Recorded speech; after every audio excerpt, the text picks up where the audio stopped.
Hi everyone. So I've developed this workshop because lots of kinship carers have phoned in our helpline talking about how tricky it can be to manage parental contact. I hope you find it interesting, and I'll just get started. So my background is I'm a qualified social worker and manager. I've set up my own kinship service and I have years of experience of working in kinship care with all different families throughout Scotland. My role at the moment is a kinship care consultant, which is trying to aim to challenge some of the inconsistencies throughout Scotland we have with local authorities. I'm also the chair of the Kinship Forum. So we'll take it forward, starting just with the service, just in case you don't know about our service. The Kinship Care Advice Service for Scotland has a helpline. So please, if you are going through some difficult times just now with contact and need some support, please call our helpline. It's open weekdays 10 o'clock to 2:30, but we also have a voicemail that if you just leave your name and number, we'll always call you back. Our advisors are very experienced, very friendly, so please call us in if you need our support.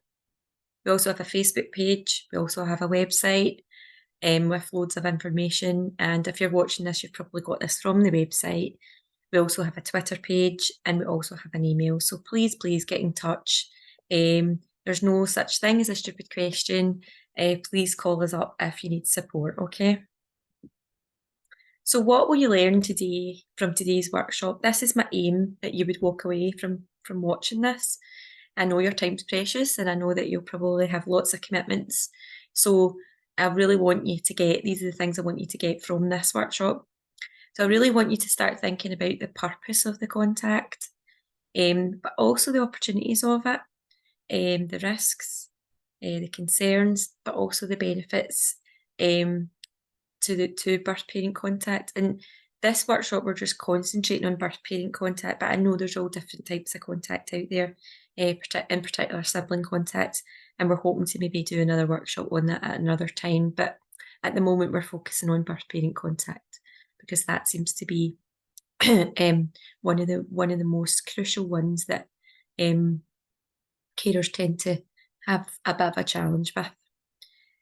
So I want you to analyse the impact of the contact on the child that you're looking after, but also on the parent.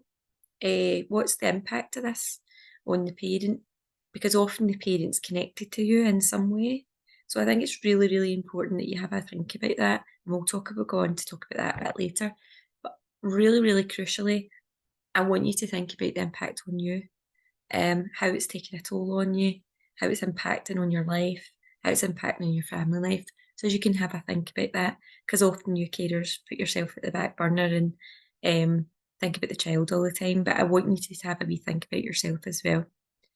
I want you to, hopefully this workshop session will provide you with advice and tips on how to manage the contact a wee bit better, and maybe empower you to kind of say, actually maybe we need to take a break on this contact if that's what's needed to be done, or to have the sort of courage to challenge maybe some of the things that are not going so right, to try and make it better for you and of course the child and the parent. And I want to give you confidence that there is support out there, and when and where you can seek support should you need it. And I want to provide time for you to discuss and ask questions about contact. So obviously when we do this live, there would be carers on the screen and they would ask me questions. But obviously today I'm doing a recording, so I won't be able to do that. But you're more than welcome to phone our helpline and talk to us about some of the more difficult issues that you might want to talk through properly. So let's think about the purpose of contact. So once you've watched that video, I think it would be good to kind of get your thinking into this. So why is the contact taking place?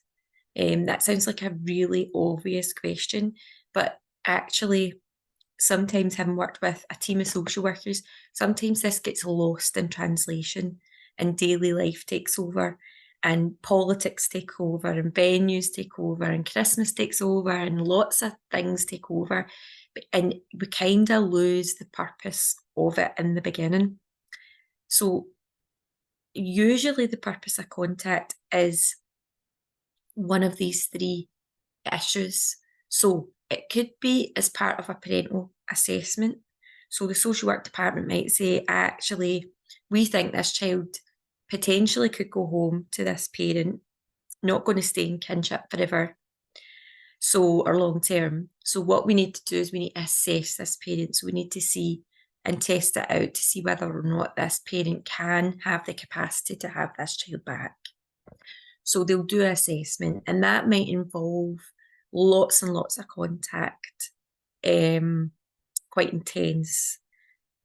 Might look like supervised contact at the office. It might be at the home, the family home, which might be quite intense for you. And it usually happens at the beginning when a child's been first placed with you as a carer, but it can happen at any time. But usually it's at the beginning.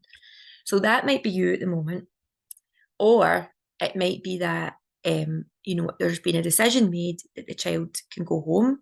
There maybe doesn't need a full assessment, but there's been a decision made that the child can go home, and it's part of a rehabilitation plan, which is a weird word, rehabilitation, because when we think of rehabilitation, we think of rehab, and then when we think of that, we think of addictions. But actually, social work will use this term, rehabilitation, as a way of rehabilitating the child back with the parent. That's what they mean by that. So if they're saying words like that, that's what they're meaning. They're thinking that the child can go back. And what they might do is up the contact, increase it, so that the child's getting more used to them being at their home than your home, and to try to push the child being back. And sometimes in kinship that works. In fact, it's quite a good success rate, rather than foster care, because you're usually so connected to the child in kinship, and connected to the parent and connected to the community. But sometimes it doesn't work and the child ends up back with you. So that is sometimes where it can get tricky. So that could be your situation, and we'll come on to talk about that a wee bit more later on.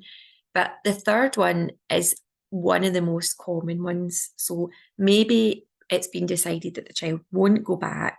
It's been assessed that the child won't go back. And you're now just trying to maintain a relationship between the parent or the parents and the child. And that is the purpose of it. So I would say probably the majority of you watching this will probably come on into the third category. And that sometimes is where it can become tricky, because that's usually to be the purpose of it. And sometimes we lose sight of that within that. So what are the different types of contact? So you get various different forms of contact. And I know I'm using the word contact, but people will use the word family time as well. And they mean the same thing. But legally, when you go to children's hearing or when you're in the social work department, most people will use the word contact, because legally that's what they are discussing. So unsupervised contact. So that's just what it says. The child can get picked up, dropped off by the parent to your home, to the social work department, whatever's been arranged, without someone monitoring that. And some of you that have supervised contact will think, well, when would that scenario be? But not all parents, need to be supervised with their child. So that sometimes is what happens. Then sometimes we'll have supervised contact, and usually supervised contact is where there's a massive risk there, or a risk to the child of either a flight risk, or there's a risk of harm to the child. So we're saying that actually you can't be with your child unless someone else is supervising it. But it also might mean if there's you're supervising it to inform an assessment. So you might not be supervising it to make sure the child's safe, but you might be supervising it to see the interactions and the quality of them. And just what we were talking about a minute ago, is that would feed into any court process or any assessment. So really that's the purpose of the supervised contact. It might be part of a court order or care plan.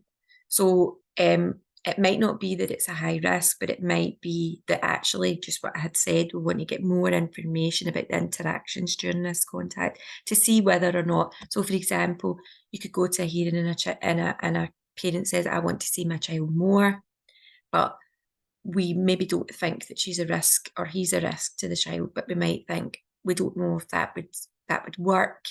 Well, let's look at how it's going already. So we want to put more of a sort of observation on that to inform any changes in a court order or a care plan.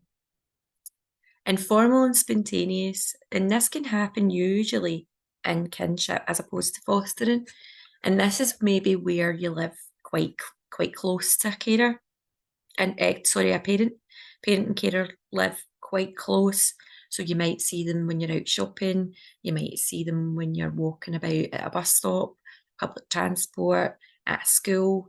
They may have children still living with them, and you see them at soft play, things like that. So that can be informal and spontaneous. And I suppose we want to kind of talk about that a wee bit as well, because we just don't know when you're going to bump into people. And it's about how you deal with that and cope with that as a family, I think is really important to think about. Because that can happen to any at any point. There's also different types of contact. So you might have telephone contact with the child. The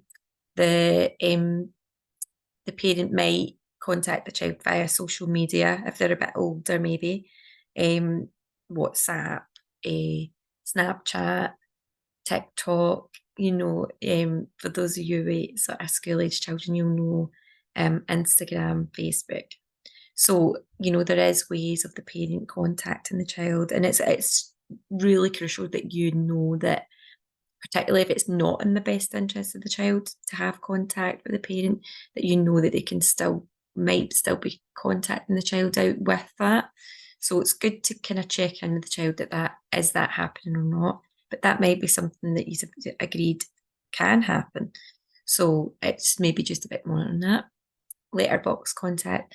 And this doesn't tend to happen in kinship that often, but the times have seen it happen has usually been when there's been one parent incarcerated, for example, in prison, and they've been writing to the child, or it's maybe been a parent at a distance who wants to write to the child, who can't see them, or it's been agreed that maybe they might send a card every Christmas or birthday and they'll write something within the card. So letterbox can exist, but it really isn't. It's usually referred to in fostering or adoption cases, but it can happen in kinship. Online contact via Zoom. Well, we all remember the pandemic, and a lot of birth parents got to see their children through Zoom or Zoom calls or Teams calls or things like that, because that was what was agreed at the time to make it safe because of the risk of infection. But they are still quite good in terms of if you really live at a distance, and so I'm thinking more along the lines of FaceTime, particularly when children are missing their parent. It's really important that they see their face physically and not just hear their voice. And we'll come on to why that might be, but just letting you think about what different types of contact there might be and what one might be happening for you. So what are the opportunities for contact? So one of the main opportunities for contact and kinship would be the opportunity for the parent and child to reconnect out with the strains of caring for the child full time. So we all know when you're caring for kids, they're not always easy. It can be tricky, particularly if you're struggling with your mental health, addictions, or there's some abuse that's happening within the home. like domestic abuse, for example. So taking all that away, taking the strains of the day-to-day care away, and just having that sort of one-to-one time together, can actually help the child and parent sort of reconnect again. So that's the opportunity for that. The opportunity for change gives hope to parents that they can still be a positive life in their children's lives. So, you know, I'll hear people say things like, oh, she'll never change, or he'll never change, or leopard never changes its spots. And those kind of sort of phrases are really unhelpful, because yeah, that might be true, but what about that 1% or 2% that do change and actually can kind of have a good life, and be, they might not be the parent that you thought they were going to be, or they might not be consistent in the child's life as a full-time carer, but they might still be in their life and offering something which is better than them not being there at all. And most children will tell you that they still want to have their parent in their life, even if it is only a small role they play. So just thinking about that opportunity for change, opportunity for the child to know that the parent is alive and well. And this is the one thing that I would let you think about. I was working with a child, and they used to come to contact and see the mum, and they would only stay for 10 minutes and leave. And the reason he wanted to see his mum was to make sure she was still alive, because she was living with a very, very violent partner. And that was a tricky, tricky contact to manage. But for that child, he just had to know she was all right. And of course, she wasn't all right, because there was things that were going on, but she was still alive. So when people were telling this child, "Yeah, your mum's okay, and she's doing this or she's doing that," he was getting updates from the gran, but it wasn't enough. He had to see her face to face to know that that was true. Um, and that continued for quite a long time within his life. But yeah, so thinking about the opportunity for the child, to know that things are okay, with the parent, or they're not okay, and they're getting the update from the parent themselves about what's happening in their lives, because they do worry about their parents, which they shouldn't have to do. We all know that, but they do. So if we can try and just reassure them, that might be the purpose of it at that point, or the opportunity. So the opportunity to test out rehabilitation, and I'm using that word, I know it's a funny word, in the context of kinship, but basically the opportunity to test out if they can go back is really what the language we should be using. And part of me is like, well, if they can't come to contact, they can't meet this, arrangement you've got for contact, how are they going to commit to caring for the child full time? So contact's a good indicator of the opportunity to say, actually, you've came to every contact, you're here for your child, you're committing to the needs of this child here. So actually, we would like to, move the contact to the family home or move it to overnights. So there's opportunities here for parents to move on, but it's also opportunity for the social work department or the carers to test out what's actually happening and to see if it's going to be sustainable. The opportunity for mediation, acceptance, forgiveness. Oh, that's not spelled right. Sorry, forgiveness. As it's just went on to the next slide, the next sentence, between the parent and the child. So a lot of this goes missing within contact, and that's what I was trying to explain at the beginning. Is that we initially want to maintain the relationship, but actually, this is an opportunity for some mediation, family mediation to go on, or for some acceptance that, yeah, you know, the parent didn't do what they said they would do, or they let them down, or there has been abuse and they're actually really sorry about that, or So it's a way of kind of airing what's happened and trying to kind of seek, I suppose, some forgiveness for that. Child might never forgive them for that. Carer might never forgive them for that, and that's okay. But they might accept it's happened. And so it's about giving people an opportunity to kind of reconnect and kind of heal from what's happened to their family, as I think is so important. So it's also an opportunity for the carer to see their kin and reconnect. So your relationship with whoever it is that you're caring for's parent, so it could be your sister, your brother, your granddaughter, your daughter, I'm not quite sure the relationship because you'll all be different, but I would probably put my money on it that there's been some conflict or strain on your own relationship with that carer, because there's probably only a small percentage that don't go through that. And that's down to the nature of crisis and addictions and mental health and all these issues that people in poverty, that other people are dealing with and very stressed. It's probably the worst times of their lives, let's face it. So they might have put you through a lot of stuff. Um, and I'm not in any way excusing that, but you still love them, I would imagine, and want to see them and want to see them that they're okay.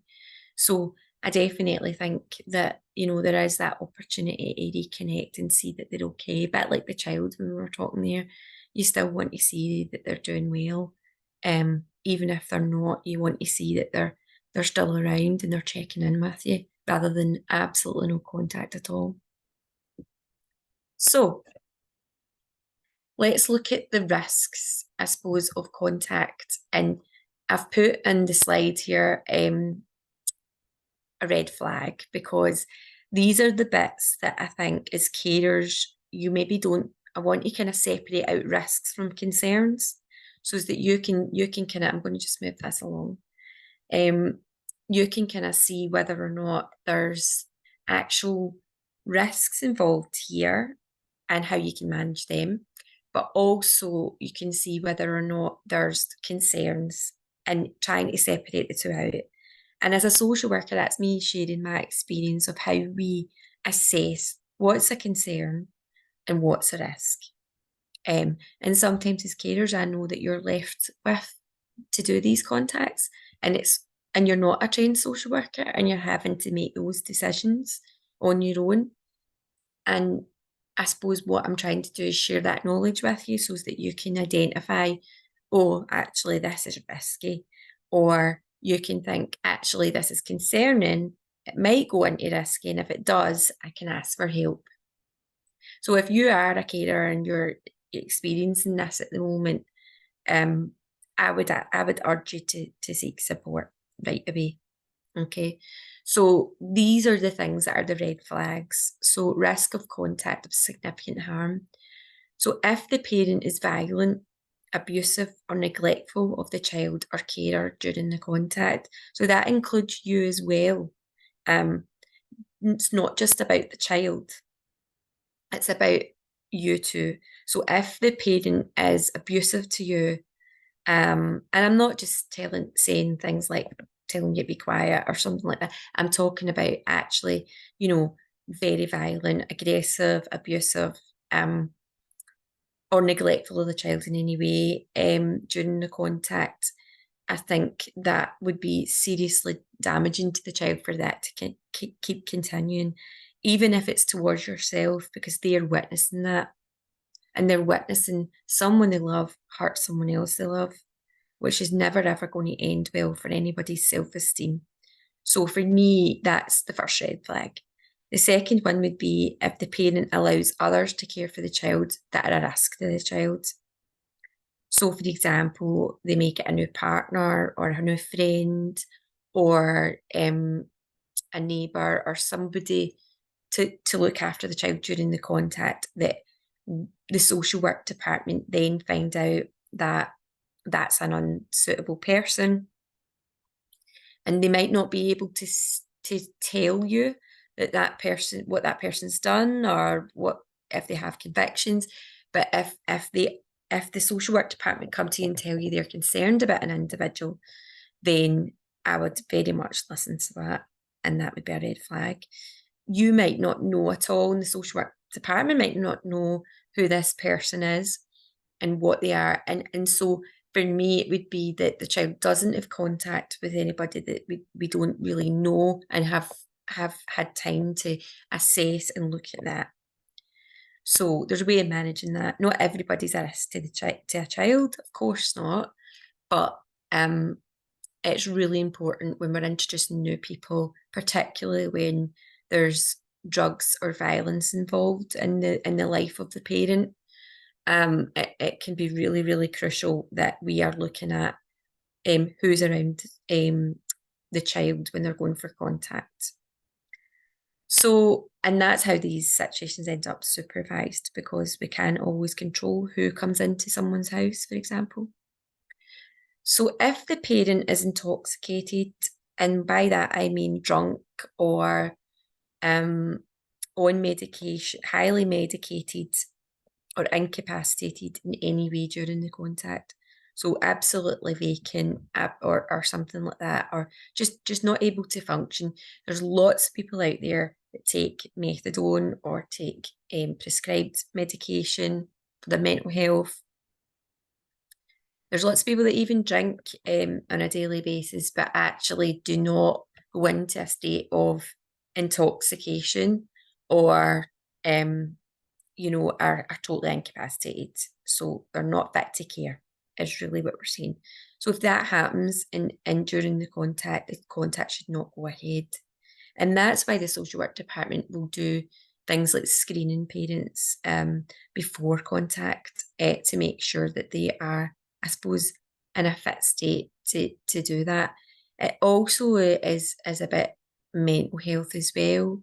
If someone's having what we would call a relapse, where they're or a crisis with their mental health, and they are not actually functioning properly, and we've had that a few times with parents, and we've had to stop the contact because the parents actually needs to see, a mental health professional at that point. It's came to a head, and they really need, they're in crisis and they need support. That's not the right time to be having contact with your child who you've not seen for a few weeks. So as painful as that is to the child, it shouldn't really be going ahead at all. But the child should have an explanation as to why, and we'll come on to that. But these are the situations that I would say are high risk of significant harm. So if you're going through that, I would urge you to seek support before your next contact, and to get these things sort of spoke about and thought about, so that it might not mean that you stop the contact, but it might mean that you need to make it a bit more safer for yourself or for the child. The other ones that we don't tend to kind of talk about too much, but these are the other sort of situations where I would say there's a red flag, where the parent doesn't return the child or is a flight risk.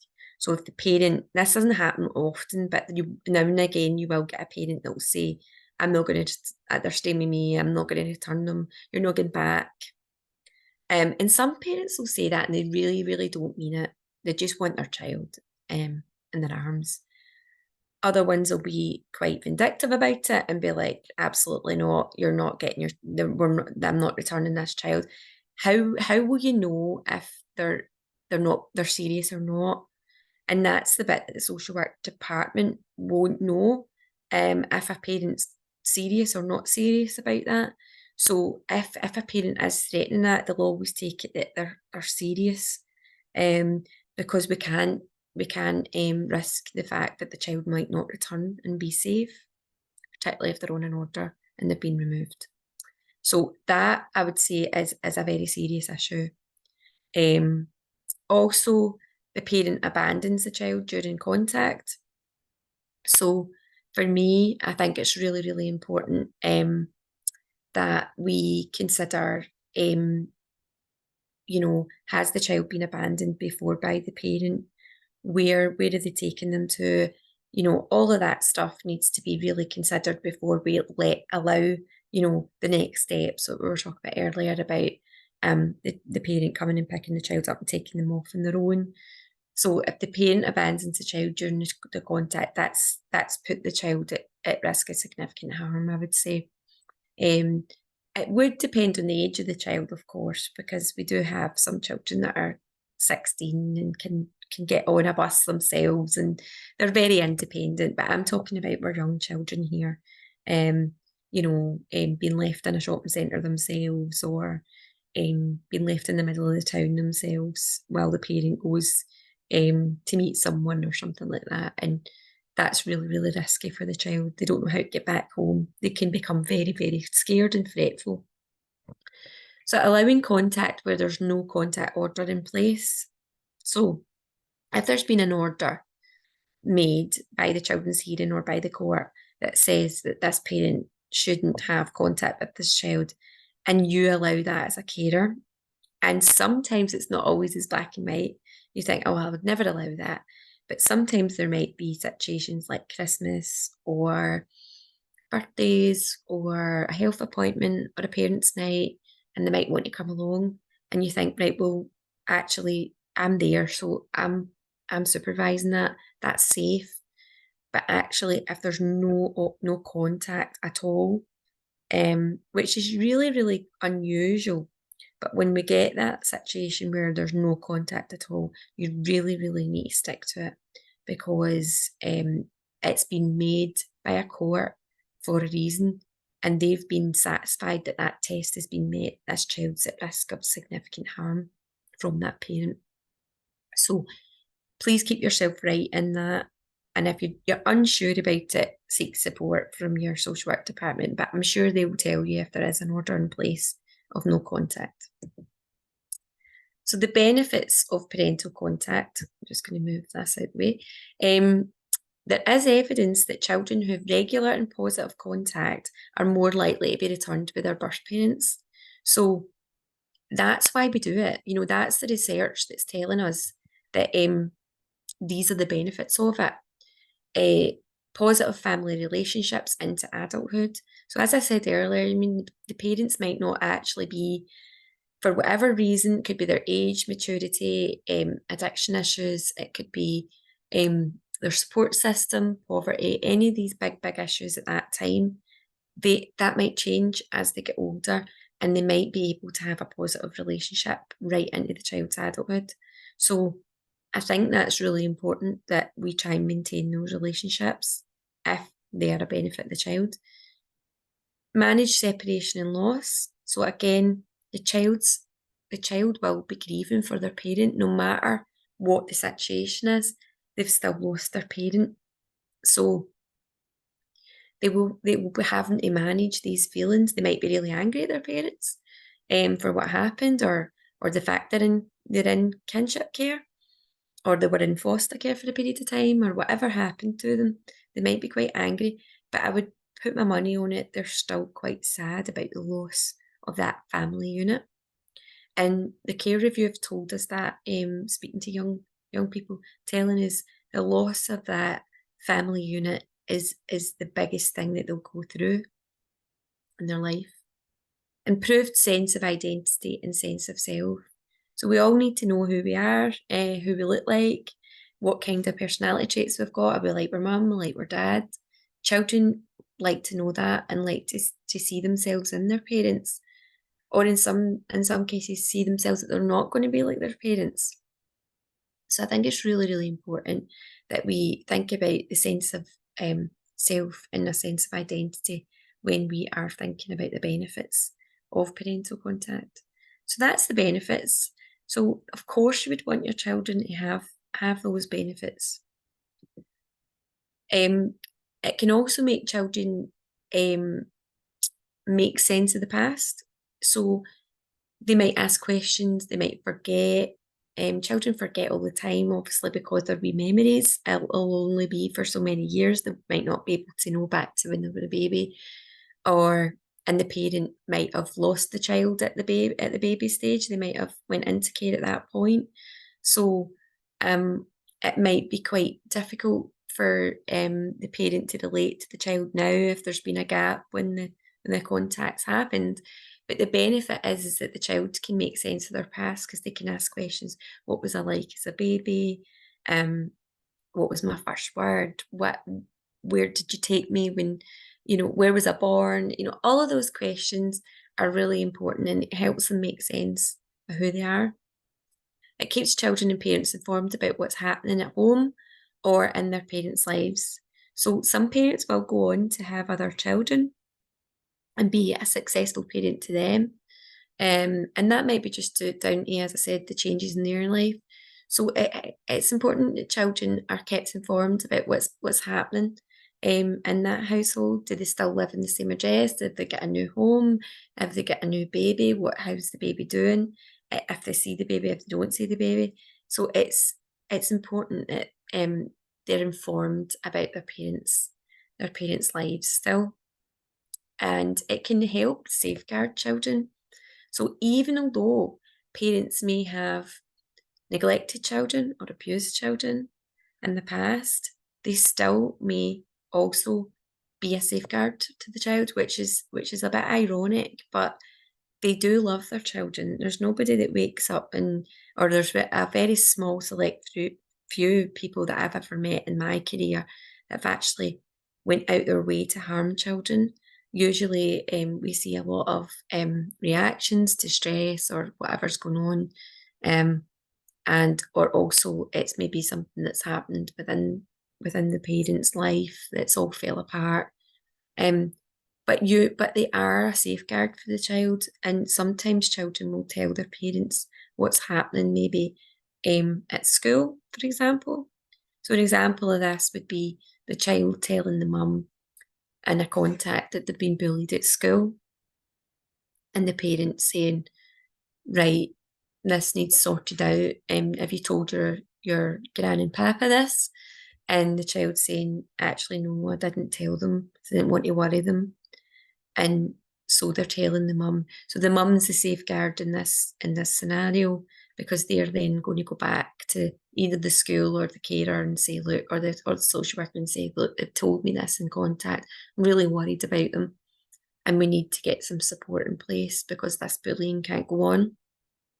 So that's the kind of scenarios that I'm trying to tell you. And that's the benefit of parental contact, because not all children will come to you to tell what's happening in their life. Get different relationships with different people.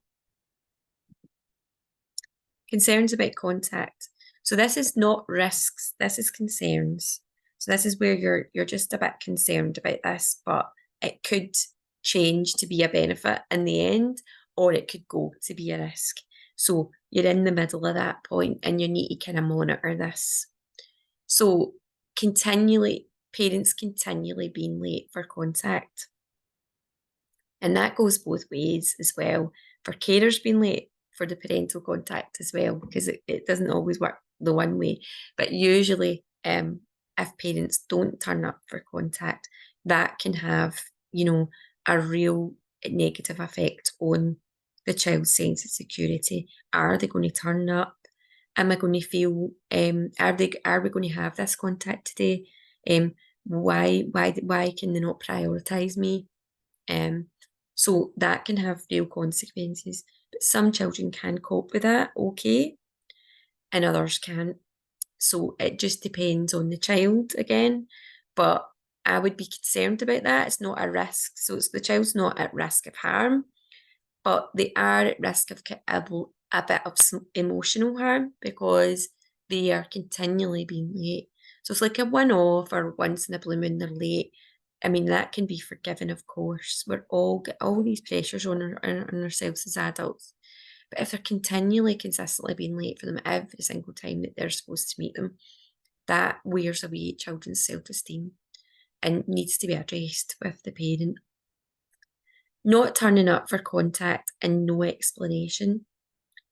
The worst thing's not the not turning up. Probably the child would disagree with that, but usually it's the no explanation for it that's the worst thing with the child, because that's what they'll say. They'll say, she didn't turn up for contact, or he didn't turn up for contact today, and I don't know why. So it's the why. And because we don't tell the child why, or we might not know why, the child then thinks it's something to do with them. And that's the bit that hurts the child emotionally.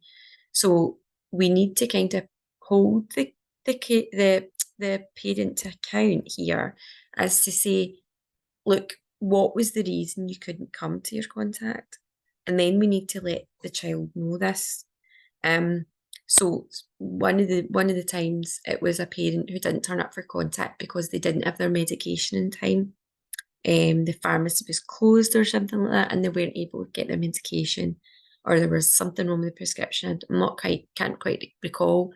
But what then happened was the child didn't get contact, but didn't get that explained to them. And so they internalized that all themselves and thought, that was my fault. It was something I did. It was something in fact, he went on to say it was something I had said at the last contact, which it was, so that was making the connection from the last contact to this contact, when in actual fact it had nothing to do with that, nothing to do with the child. It was purely to do with a medication. And actually the birth parent was trying to protect the child by not going when they were in a bit of a state. So they weren't going to have a nice contact if this parent didn't get their medication. So the parent was in a bit of a sort of catch-22 there. But there was no explanation to the child. And I think if the parent had just given that explanation, either the carer or the child directly, that could have been rearranged and sorted out. But because there was just no explanation, the child then went into themselves. Making promises to the child but not delivering. This is a big one. So promising the child gifts or promising to take them places through guilt potentially, and then it never materializes. So that's a real concern, because the child then becomes mistrustful in the adult that's coming to the contact. Not controlling the emotions during contact. So maybe they've got a lawyer's letter that morning or something from the children's hearing, or I don't know, their rent's not been paid that morning, or something's happened, or there's been something that's triggered an emotion, but that emotion now coming into the contact, whether it's crying or getting very angry and agitated, or very, very, very sad, those emotions can really upset children and really worry children. So it's really about trying to make sure that parents are kind of regulating those if they can, or they're getting support to regulate those, either via their GP or through their own support networks. But really, we need the parents to be quite calm during contact, because those high emotions can, even coming in very, very, very excited and quite manic, can make the child, you think about children getting very, very hyper, for example, and they're actually, I'm thinking about babies, getting them overexcited and things like that, and it's more near their sleep time or things like that. So it's really about trying to regulate those emotions so that you're having a kind of nice contact with your child, not overly extreme in the anger or sadness or excitement stages. I'm not saying you can't be excited during contact. Of course, there'll be times like that and having fun, but it's sometimes you don't know what the child's going through as well. So it's really about trying to get the carer to be kind of a bit more on an even keel. So not spending time with the child or on the phone, ignoring or distracted. So again, I mean, we're all guilty of looking at our iPhone all the time. I appreciate that. But I think it's really, really important that while that parent's only got that short period of time with that child, that they concentrate on what the child's doing, playing with the child, making time for the child, not talking to the person that's supervising the contact or yourself. So they also might particularly in the high frequency contact. So you might have contact maybe 4 times a week, really, really high frequency for infants. That can actually really be concerning because sometimes infants just can't cope with that. All the traveling back and forward, it can make their routines all upset. So I think it's really, really important that, you keep an eye on how that child's managing that and what impact it's having on them. You might not be able to change it, but I think it's really important that you monitor it and you voice your concerns to parents or social work department or whoever's set up the arrangement to make sure the child's is sort of comfortable as you can. Or maybe it's that the parent needs to travel to the child as opposed to the other way around. Not meeting the child's basic needs for food, shelter, warmth, or hygiene. So again, not changing the child's nappy during the whole contact, or not feeding the child, or feeding the child the wrong foods, things like that. So we'll talk about ways around that to kind of try and support that. But really, if that keeps happening, that is not good for the child. It's not good for their diet. It's not good for their teeth. It's not good for their health. So it's a concern. It's not a risk, but it's a concern, and it needs addressed or sorted out if you can. Telling the child inaccurate information about their plan or their future. So some parents will tell children, the social work department took you away, and basically that they'll be coming back, you'll be coming back soon after this next hearing. And then the next hearing happens and they don't get returned, and they start to mistrust.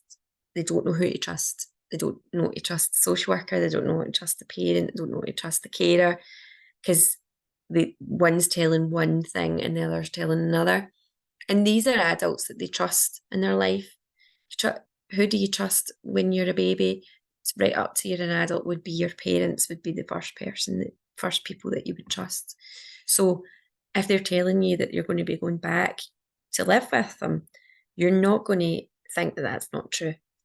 And then when it doesn't happen, you're then going to start having mistrust. So it is concerning about what information's kind of relayed to children during the contact. And if, and parents will need support with that, particularly if they're against or they don't agree with the plan. The impact on the child. So this is the most crucial part of all of this. If you take anything away from today, it's this part. So it's like being continually rejected causes emotional harm. This can have long-lasting effects on self-esteem and self-worth. Can impact on the child's recreational time or disrupt routines, contact. So it can re-traumatise some children, not all children, if they have memories of the social work department or workers who remove them from the family. So it's really, really important to kind of think about the triggers for the child, about their life, and that will be very specific to each child. Not all children will be re-traumatized by contact, but some might, and it could be a trigger. So it's about checking in with children. How do they feel about going to that social work department? How do they feel about that social worker? How do they feel? And us social workers out there need not to take that personally, but it's a trigger for their memory of a night that they had in their life that was devastating for them. So it's really, really important that we think about children's recreational time, their time with their friends, their time out playing. That stuff is really, really important to them. Can have impact on the child's behaviour. They can sometimes be a bit withdrawn, hyperactive or disruptive or even aggressive before or after contact. It's really, really important that the carer observes this to see what the impact is. It can confuse children if adults don't agree on the rules for behaviour and expectations of the child.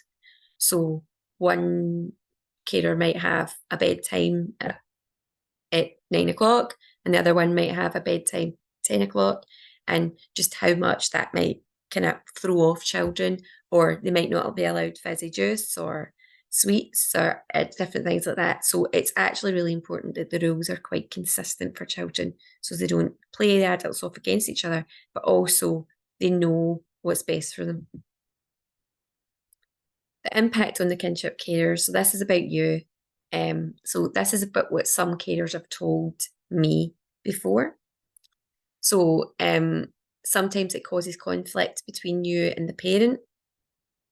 Sometimes it causes conflict between you and the child. Sometimes it causes you emotional distress if you have contact with the parent yourself. So sometimes seeing the parent themselves, seeing the parent, so it could be your sister, you've not seen them in a long time, and that actually might cause you a little bit of distress seeing them, particularly if they're not looking very well, or that their appearance has changed. It can be quite upsetting and distressing for you to see that. And sometimes carers won't want to do that, and I totally understand that.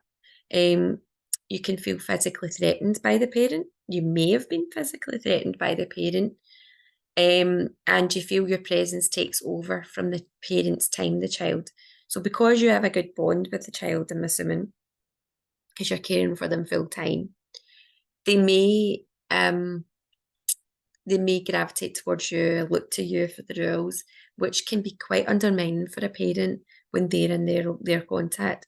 So you not being there actually might help the child to bond with the parent, because the parent's the one that needs to be in control or make the decisions. So it's important that you think if your presence is taken over from the parent's time, that maybe you need to back off or someone else needs to do it.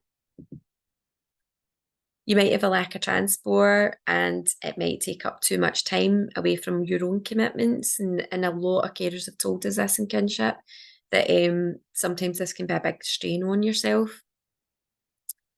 It can also cause financial strain. I mean, we're in really difficult times just now. So for you having to, pay mileage to where the parent lives, parents don't always live close to us. So I think, again, that's something that you might need support with. It impacts detrimentally on other family members or other people in the household. So, for example, I remember there was a kinship case where it was a sibling group, and the older boy in the sibling group didn't want contact with his mum, but the younger girl did, and she would come round for dinner, and he would leave the table as soon as she joined the table. So it was his way of saying, I don't want to see you. And really, I had to talk to the carer about that, because they were having contact in his life space, in his family safe space. So he wasn't feeling safe, and he was taking himself out of that situation.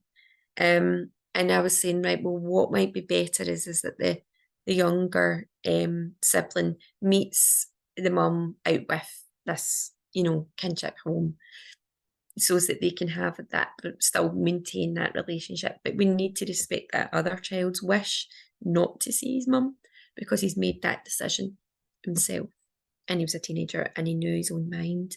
So it's trying to meet everyone's needs, and think about the other family members in the house. You just feel overwhelmed with what's been asked. So sometimes, you've all got, health needs, different things, pressures on us, and sometimes you can just feel really overwhelmed with what's been asked of you. So you might need support. I want you to think a little bit about the impact on the birth parent for a second. And I know that's quite hard to think in that space, particularly if they've not been very nice to you, or there's been issues and conflict. But really thinking about the loss of not having the child in your care is a massive, massive grieving process. And I think it's really, really, really hard for parents to kind of come to terms with that. Some never do. So just having compassion for that, and not forgetting that in amongst all the conflict and the issues, I think is really, really important. Kind of being the bigger person within that. Birth parents may become controlling and insistent about petty issues due to lack of control. So again, it might be something very petty, about a piece of clothing or something like that. But really that's about not having control and feeling out of control with your child, that you don't have a say in their life, which is actually really, quite a heart-wrenching issue. So I think just maybe not kind of getting too bogged down with any of these petty things, maybe just letting things go might be better for everybody.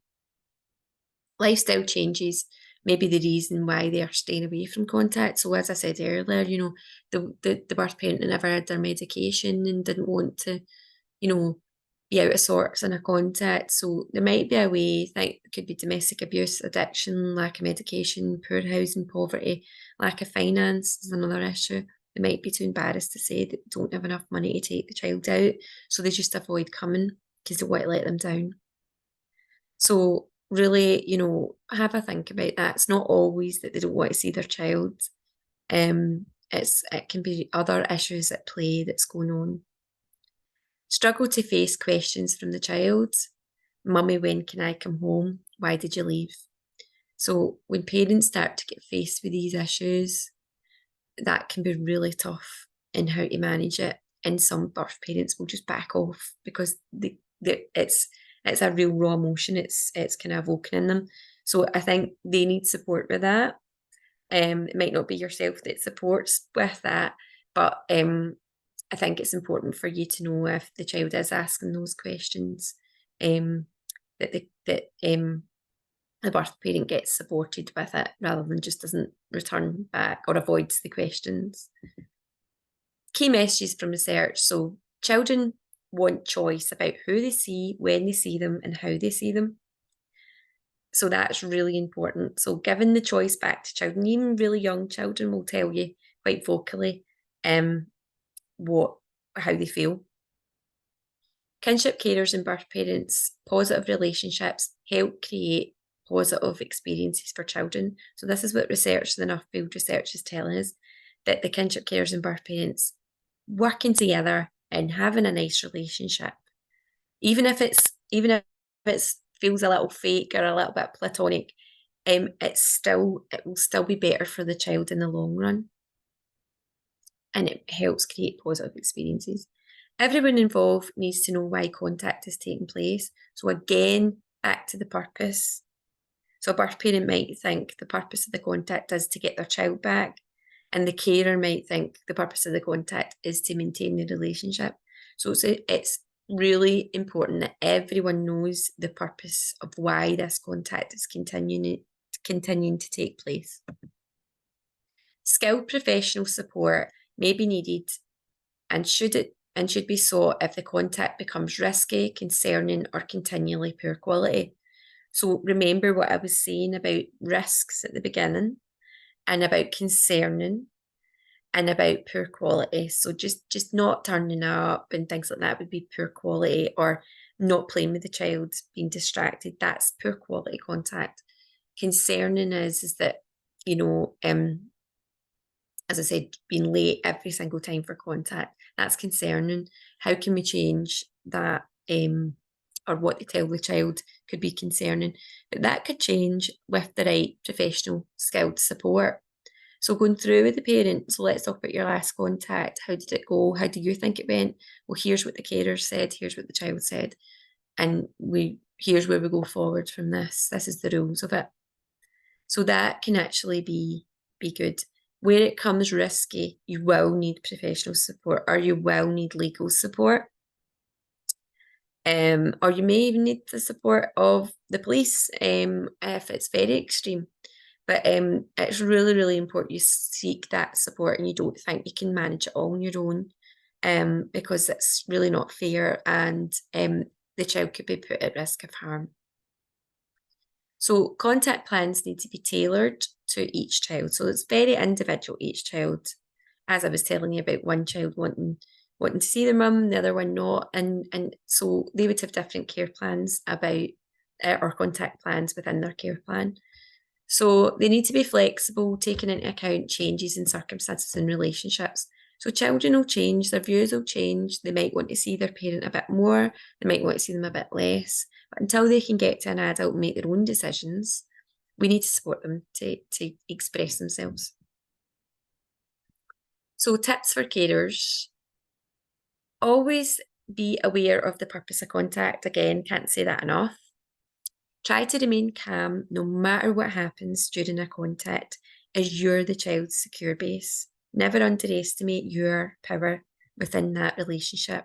Even if you've only been caring for them for a small period of time, you will be the child's security blanket. So try and not lose it or get upset or react. If you can remain calm, and I know that that must be so difficult when you're faced with these concerns or challenges or risks. So please try and remain calm as much as you can. Make time to talk to the child about their feelings on contact. Always make time, and I know you will anyway, but sometimes with the busyness of households, we don't always make that one-to-one time to talk particularly about how contact's going. So it's really, really important you check in. Or the child might say, yeah, fine, but doesn't give you much back, and looking for you to kind of probe a wee bit more. So yeah, always kind of make time for the child.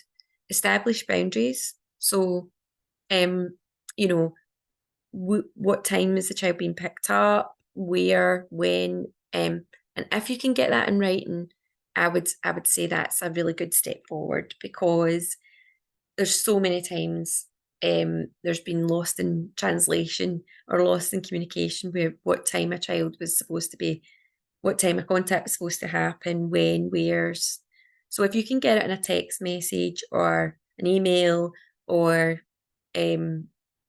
some way it's in writing, might even be a formal contact plan that's written up in a care plan. I think that's really, really important. Or it might be part of the children's hearing in black and white if it's got really that bad that it needs supervised. I don't mean that bad, but I mean if it's got really that extreme that it needs to be in a court order, then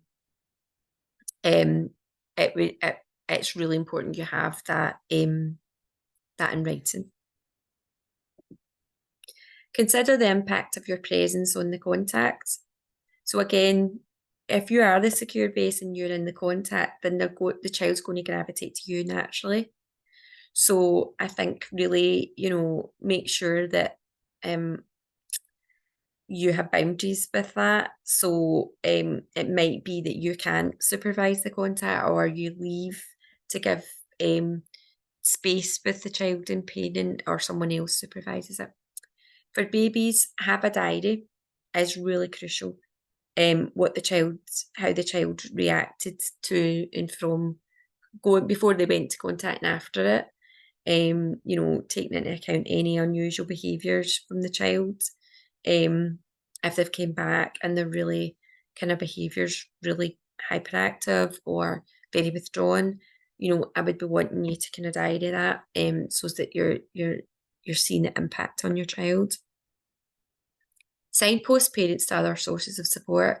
Now, this might not necessarily be for yourself to do, but you might even want to speak to the social work department about this, because there is lots of agencies out there that will support parents with addictions or with mental health or domestic abuse or other areas of issues, like financial support for things like that.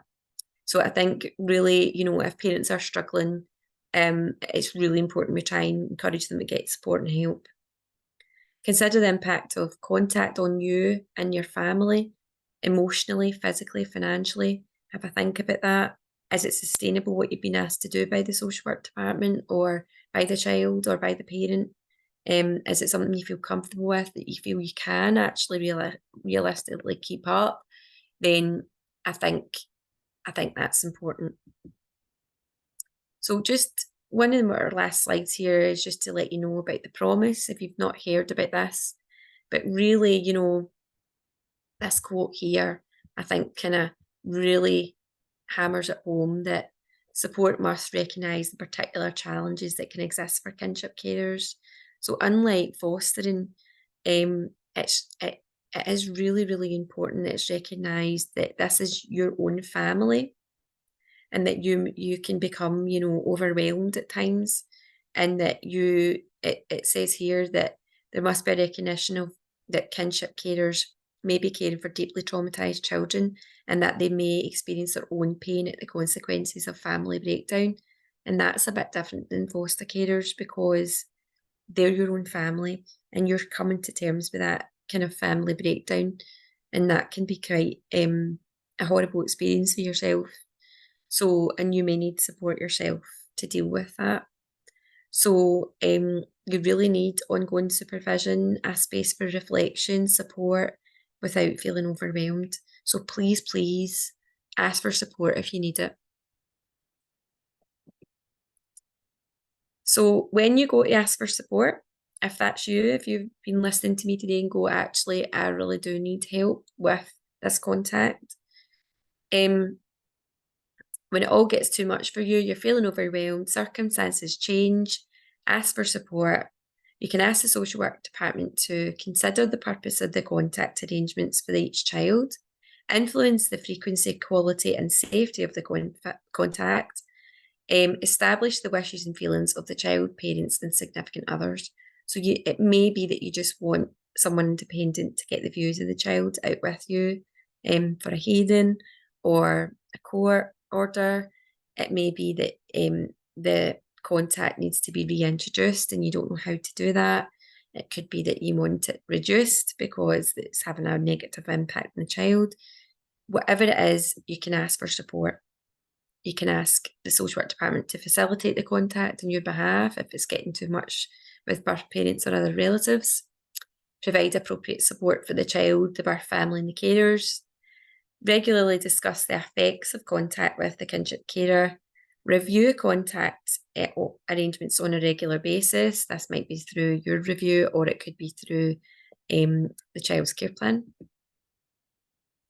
If the child's part of a legal order or care plan, at a children's hearing, if you're not in agreement with the contact arrangement, so whatever they're agreeing, you're thinking this is not what I agree with or not what I think is suitable for the child, you can suggest a safeguarder is appointed.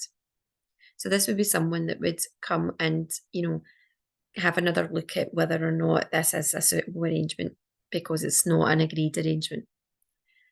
You can ask for or arrange an advocate for the child's views, and this will be given to this information will, once the advocate's done their job in getting the views of the child, they'll be able to give that information to the court or hearing. You can seek legal advice and support yourself, which I would always encourage you to do, to make sure you know your own rights. If contact is of poor quality and not in the child's best interest or concerning or risky, gather evidence of it in a diary and talk to the child. Write it down. Ask for a LAC review to be held and contact to be discussed and reviewed.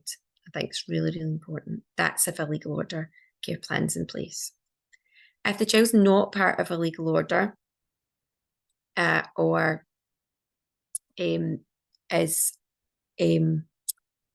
you've got a kinship care order and there's not, the child's not LAC'd, if you have a kinship care order and need support, contact your local authority and ask for support under kinship care assistance. Don't be afraid to get legal advice on the matter. Ask if they have experience in kinship care orders. Parents may have shared rights or may have parental rights, so have the right to contact with their child unless it's not within their best interests. So always remember that parents actually can still have shared rights with having a kinship care order. Parents may need to support with contact, and social work department can support parents with getting to contact, maintaining contact, or seeking external support. So again, if the transport's getting too much for you or it's financially having a strain, again, I would seek some support there. And here's some further reading in articles. So one's on contact from the Nuffield, managing birth family contact. How can I support a child through kinship care? All very, very good articles, all very small articles as well. They're not screeds and screeds of reading. And that is the end of my presentation. I hope you enjoyed that, and hope you can have a wee look at the wee video I have included, and also some of the articles. Thanks very much.